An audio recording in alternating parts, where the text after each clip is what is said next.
నమస్కారం.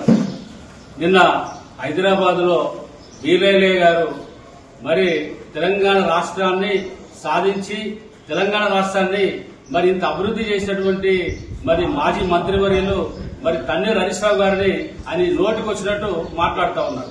మరి ఐలయ్య గారు మరి వాళ్ళ ఆయన మాట్లాడే విధానం ఎట్టుందంటే అసలు ఆయనకు అది ఏదో నాకు అర్థం కావట్లేదు కానీ నోరును పినాయిల్ పెట్టి కడిగేటట్టు మాట్లాడుతున్నాడు. అసలు సిగ్గుందా ఐలయ్య గారు మీకు? హరీష్ రావు గారికి మీకు ఏమైనా పొంతన ఉందా, పోలిక ఉందా? హరీష్ రావు గారు 10 సార్లు ఎమ్మెల్యే గెలిచిండు, 4 సార్లు మంత్రి పదవి చేసిండు. నువ్వు ఒక్కసారి గెలవగానే వీరు సూర్యుడు అనుకుంటున్నావు ఐలయ్య గారు, ఇది కరెక్ట్ కాదు. నువ్వు ఏం మాట్లాడుతున్నావు అంటే నీకు అసలు మాట్లాడే విధానం అసలు నీ ఆత్మవిమర్శ చేసుకో, అసలు మాట్లాడేది కరెక్టా కాదని ఆలోచన చేసుకుని మాట్లాడాలని మేము డిమాండ్ చేస్తా ఉన్నాం. ఇవాళ మీరు ఇప్పటికైనా మీ యొక్క విధి విధానం మార్చుకొని ఆలేరు అభివృద్ధి చేయమని మేము కోరుతా ఉన్నాం.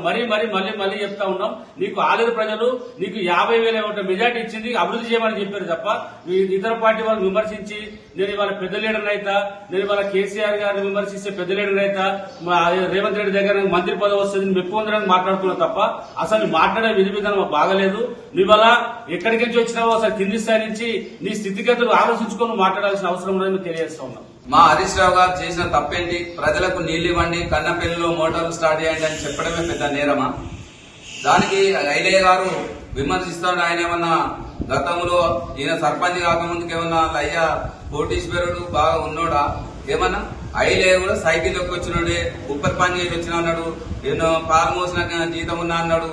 మరి ఇవన్నీ పనులు చేసి వచ్చినానికి మరి మొన్న విలేకరుల ముందే చెప్పిండు 5,000 కోట్లు ఉన్నాయి నా దగ్గర అని చెప్పిండు. మరి ఇవన్నీ ఎట్లా సంపాదించాడు? ఆ స్పెక్ట్రా భూములు అటగోలు అమ్మి స్పెక్ట్రా భూమికి డెవలప్మెంట్ చేయకుండా దొంగ ప్లాట్లు వేసి దొంగ భూములు కొని ఇలా 1,000 కోట్లు సంపాదించినావు. మరి నీ స్థాయి మర్చిపోయి ఒక మంచి వ్యక్తిని, ప్రజలలో ఉండే వ్యక్తిని 10 సార్లు ఎమ్మెల్యే గెలిచిండు, మంత్రి అయిండు, అలాంటి వ్యక్తిని నువ్వు విమర్శించడం నీ స్థాయికి నీ సరికాదు. ఐలయ్య గారు ఇంకొకసారి మా హరీష్ రావు గారు విమర్శిస్తే మాత్రం ఖబర్దార్ ఆయన కాలి కోటి కూడా సరిపోవని నిన్ను హెచ్చరిస్తా ఉన్నాం. మా హరీష్ రావు గారిని ఇంకోసారి మాట్లాడితే మాత్రం నేను తరిమి కొట్టేది ఖాయమని హెచ్చరిస్తా ఉన్నాం. మరి కోకాపేట్ లో 5 ఎకరాల జాగా 5 కోట్లు ఇచ్చి మనకు బిల్డింగ్ కట్టించిన కేసీఆర్ గారు మీ కుటుంబాలందరూ కూడా నిమ్మలంగా హాస్టల్ పెట్టుకోరు, ఏదైనా వసతులు ఆడుకోరు, ఈ సంఘాన్ని ఆడుకోరు, మంచి సంఘం మొత్తం అని చెప్పి కుటుంబాలు బతకాల దాని మీద అని చెప్పేసి అధ్యస్తే మరి నువ్వు 1000 కోట్ల ఆస్తిని 100 కోట్ల రూపాయలకు వాళ్లకు దారాదత్తం చేసినావు నారాయణ కాలేజీ వాళ్ళకు. మరి నువ్వు చేసేవారే లక్ష్మీనరసింహ స్వామి దేవస్థానం దగ్గర గుళ్ళే అదే బండారు పట్టుకుంటావు కదా, బండారు మనం బంగారం అంటావు, బండారు అంటావు. మరి దేవుని బీరప్ప బండారు పట్టుకొని రేపు పొద్దుగాల గుళ్ళే పోయి ఆ కోకపేట బిల్డింగ్ తో నాకు సంబంధం లేదని చెప్పేసి ప్రమాణం చేయ రేపు పొద్దుగాల.